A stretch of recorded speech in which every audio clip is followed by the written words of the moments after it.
it is well known it was banned, and the ban on Simi was allowed to go. It was only the intervention of the Supreme Court by which it came. NCTC ran into roadblocks because of some political parties in some states, for their own political purposes, didn't want it implemented. So the fact is, whether they are strong or weak on terror is something for you to infer, but it's quite clear they do not want tough laws on terror, because some people who see some people as terrorists are seen as assets by some other states. So, you know, it is not as political vote banks. So this is a very broad thing, but if you go into details, you'll find the evidence. I also want to pick up on a point that Mr. Doval made, that intelligence is going up and down. There is a thumb rule for battling intelligence, which says that you preempt to prevent. Nothing was done to preempt this attack. And if you don't follow that, I'm sorry to say that the people we are entrusting our lives with don't know what to do.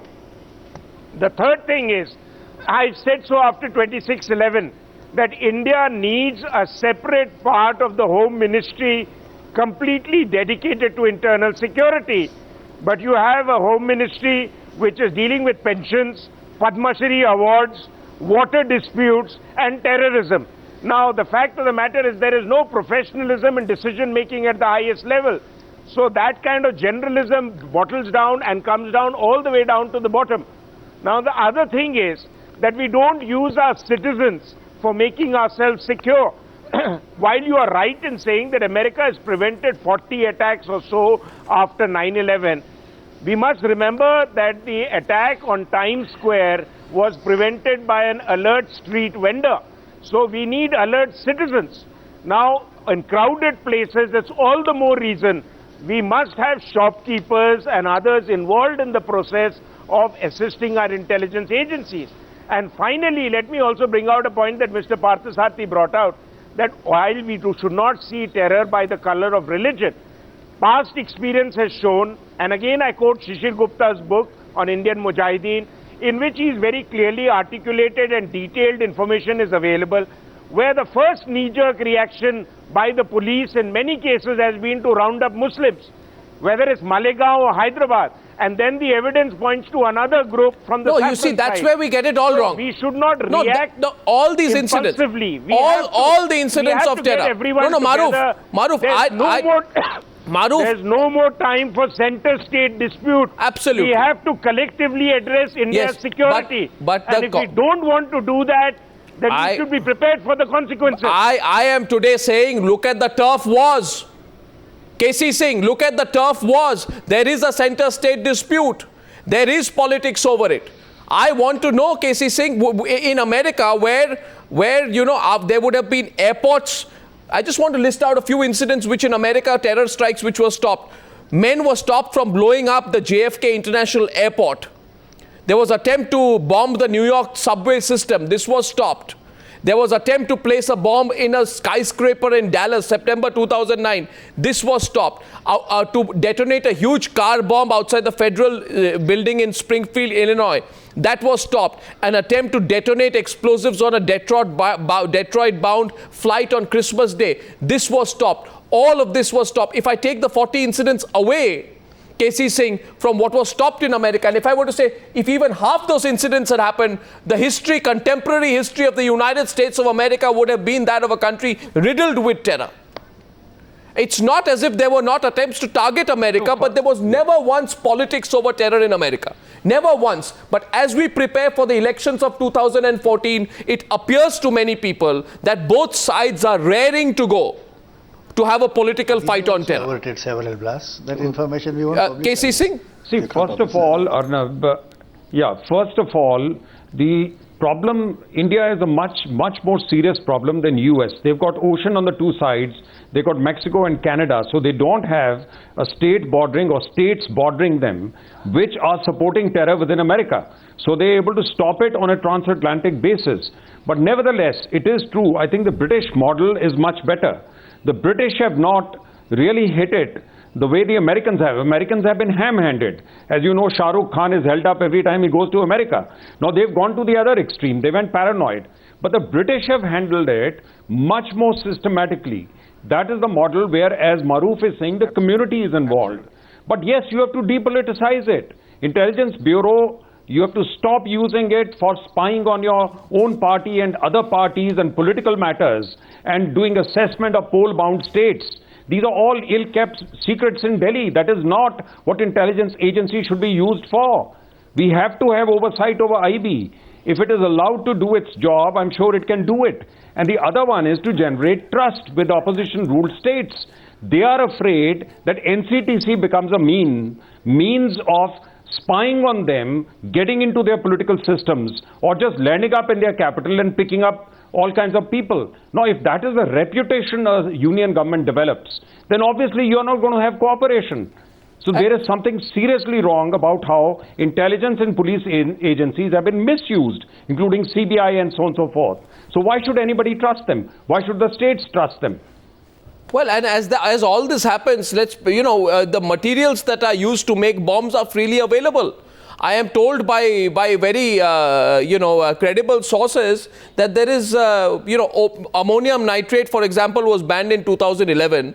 Though it was used in terror strikes since 2007, I don't know how many terror strikes happened between 2007 and 2011 in which there was use of ammonium nitrate. I'm only picking that up as an example, Mr. G. Parthasarathy, because at the end of the day, there is a slow decision-making process. Even today, intelligence sources tell us there is no monitoring of the large-scale sale of materials that are used in the manufacture of bombs. They are freely available, they are freely put together, and there is no security system which actually keeps a tab on the chemicals that go into bomb making, for example, and their sale and use and availability. Well, let me put it this way. In America, somebody who tried to use ammonium nitrate and was not supposed to be having it, he got caught.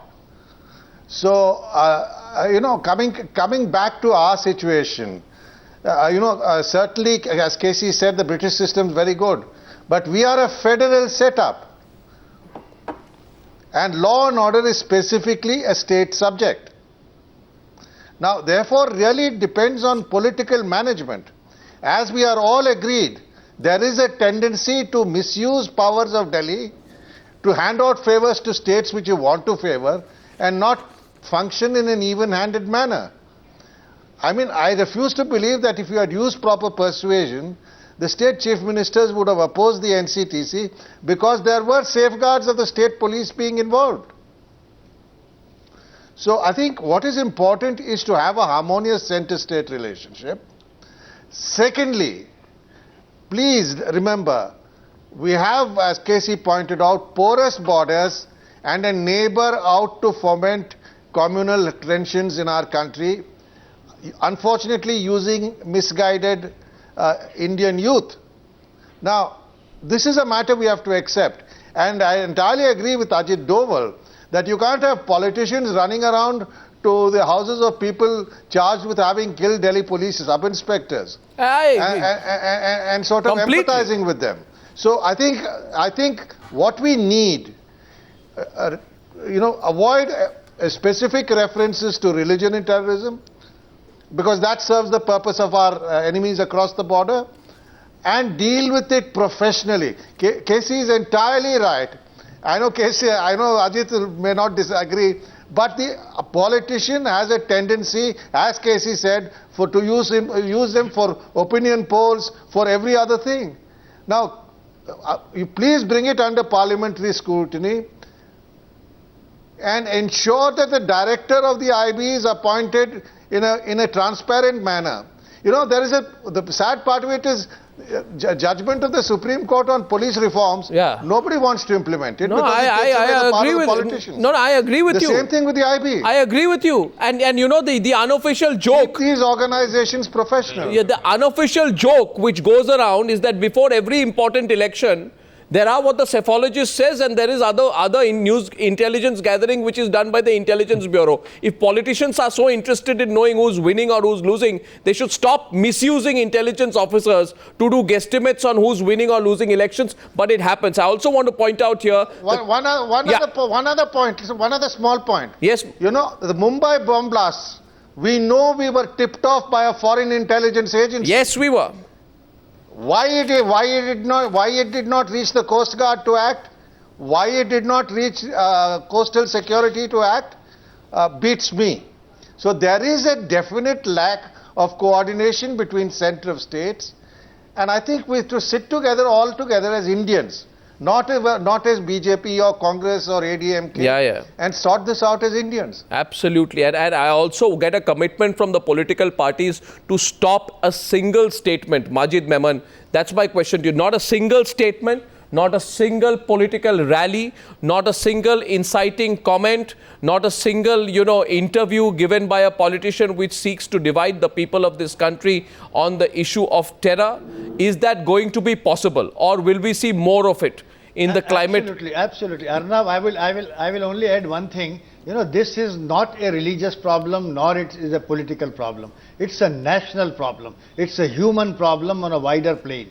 And therefore, as human beings, as Indian citizens, as Indian nationals, each one of us, whether it is their opposition, ruling party, or outside both, everybody is supposed to contribute his or her might to make sure that no such blasts ever occur in any part of the country for whatsoever reason, and no lives are lost. Well, that's true, but I don't know. But the fact is that we are caught and stuck in turf wars, aren't we, Ajit Doval?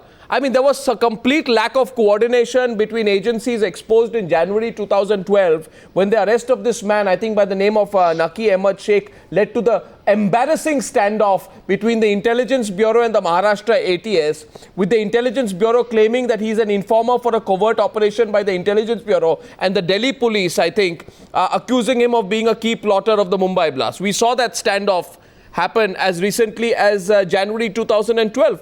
That was a tough battle. So tough battles don't happen only between politicians. It happens between, police personnel and intelligence personnel too. Well, yes, it happens. It's because the systems are faulty. It is not because the people are in conflict. Basically, the construct of world coordination for counterterrorism is wrong. Coordination means that there are two or more than two entities that will be connected and coordinated by the fourth or an independent distinct. What we have got to do, and which is a new concept, is the convergence, which is automatic. In case there is an information that is emanating in Hyderabad, which relates to 24 Pargana, nobody has to communicate it to him. The system takes care of it. It goes to 24 Pargana, but that will require that you break those walls of distrust amongst each other. If something was happening, something was to be known to the Coast Guard, then when it was coming in the system and it pertained to the coastal security, then the stream itself would have taken onto the districts of the Coast Guard because it pertains to him and it goes to the but that means bypassing the politician. No, the problem that means bypassing the politician. No, just a minute. This is an overbeaten word, coordination. In intelligence, coordination is neither doable nor workable.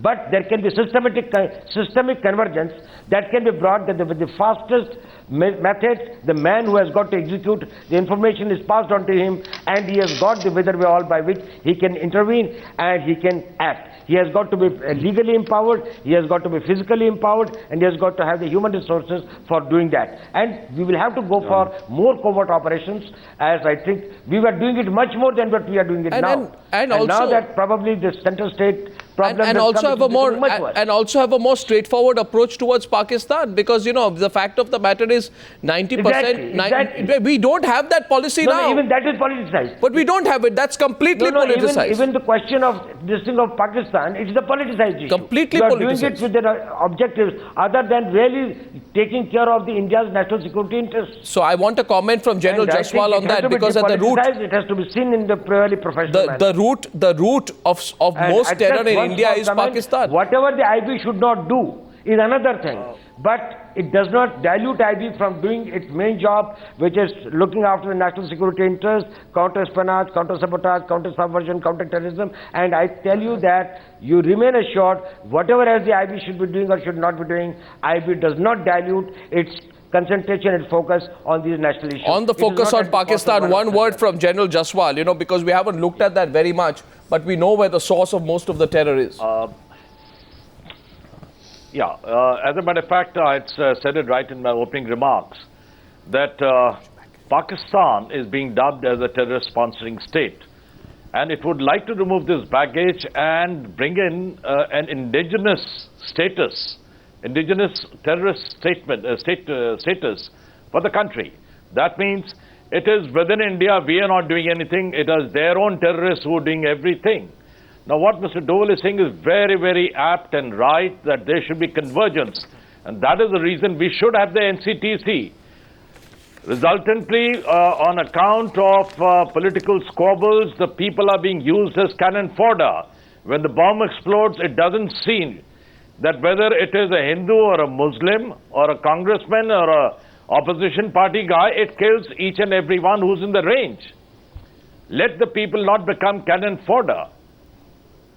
We have to have a national NCTC, that is, Counter-Terrorism Center, which should be able to function autonomously and be able to have a professional outlook and professional support to all the states. Well, will the politicians allow themselves to be bypassed is my question. And that's a question that all of this country is asking. So this is a question of realization as a nation, our commitment. That is the problem.